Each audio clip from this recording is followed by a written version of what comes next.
My name is Scott Gaiman, and I'm a retirement plan consultant with Conrad Siegel. Hopefully you've been reading along on our blog where we've been talking about some high-impact tips to improve the effectiveness of your 401k plan.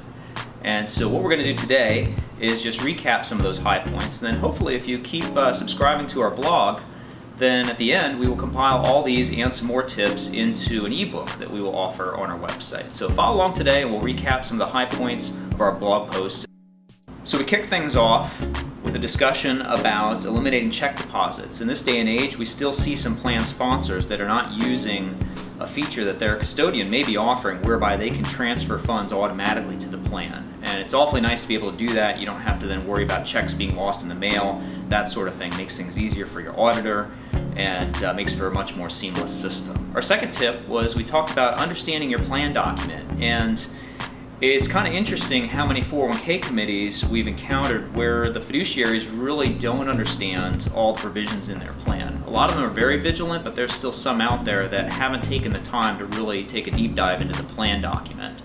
And it is written, sometimes it seems like in legalese, but one tip that you can follow in reading your plan document is just follow along through the summary plan description, and that'll give you an idea of some of the high points and how they're interpreted for the sake of the participant. So that's another very high impact way to improve 401k plans, just understand it. On the flip side, you don't want to make the assumption that your employees understand the plan, and that just comes from the fact that, while those of us who work in the retirement industry certainly understand plans very well, and we can communicate that, plan sponsors very familiar with the terms of the plan, employees just, it's not the highest thing on their to-do list, and they're busy doing other things, so you definitely want to over-communicate those plan provisions. We still get calls from participants who are confused by the fact that they can't just cash out their 401k accounts like they could a bank account. And so it's just an area where you want to make sure that you're not assuming that just because you've provided your employees with a summary plan description that they understand your plan.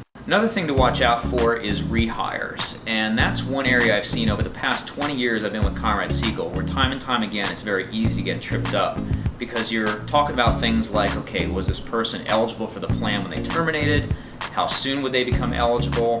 What was their service? How long does that get credited? It's just an area where there's a lot of confusion and it's very easy to make a mistake, and when you make a mistake it's hard to correct. So if you have a TPA who doesn't mind if you pick up the phone or send them an email anytime you have a rehire, that can be a very good thing. Moving on to the investment menu, one thing that's very effective that a lot of plan sponsors have done is provide some sort of an easy investment option. This can be in the form of target date funds, it can be in the form of risk-based funds, or it can be in the form of some hybrid between the two, managed portfolios. There's several different options. They both have advantages and disadvantages, but that is one way that plan sponsors can address the fact that their participants probably don't know a lot about investing. Something else to keep in mind with the fund menu is to keep it to a concise number of funds. We still see cases coming to us with upwards of 30 or 40 funds, and when you start getting into offering too many funds, you start running into issues, and those issues are twofold. One is the participants are faced with an overwhelming choice, and given that they're not investment experts generally to begin with, it just makes the plan that much more difficult to participate in. And the other reason is fiduciary liability. When the fiduciaries start offering that many funds, it's just more funds. They have to communicate to the participants regarding those funds. They have to monitor those funds. They have to have a prudent investment process for selecting those funds. So you start running into these kinds of issues, and bottom line, you're compromising results both for the participants and for the plan fiduciaries. Along those same lines, it's probably best to assume that your participants know absolutely nothing about investing. In fact, this is a really high leverage thing plan sponsors can do, because if they come at their plans with that perspective, they're going to be looking for those solutions that offer something simpler to the employees. They're going to be looking for better ways of communicating to the employees, and that's going to get a much better end result for both the participants and for the plan sponsor. Sticking with assumptions, a very dangerous one that plan sponsors make is to assume that just because they have all these providers taking care of their plan, whether that be their record keepers, their TPAs, their investment advisors, their attorney, their CPA, whomever, they assume that their providers are just handling it. And the reality is, if you are a plan sponsor, you still have a fiduciary duty to monitor those providers, and you should understand where their responsibility ends and yours begins, because the reality is they are not fiduciaries. Wrapping up this series of tips, we're going to talk about two very easy questions that plan sponsors could and should be asking that could serve to significantly improve plan operation. One question you can ask is you can reach out to your plan provider and ask them if you're doing anything that's significantly different from what they're doing for their other clients. Is there anything unusual that you're doing?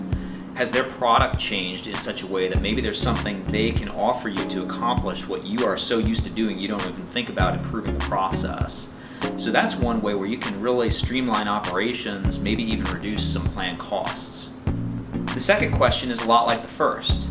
As a plan sponsor, it's good to ask yourself from time to time if you're doing too much internally. For example, is there a report that's being generated that you're forwarding around the office and you don't know how it's being used, but you've just been doing it that way for 10 years and you're in the habit? Maybe it can be eliminated. Things like that can go a long way just to making your plan more manageable and improving and streamlining your operations. So that wraps up our first series of 10 tips. Keep following along. Keep tuning in for our videos and watch for the ebook when we compile all this together at the end of our project.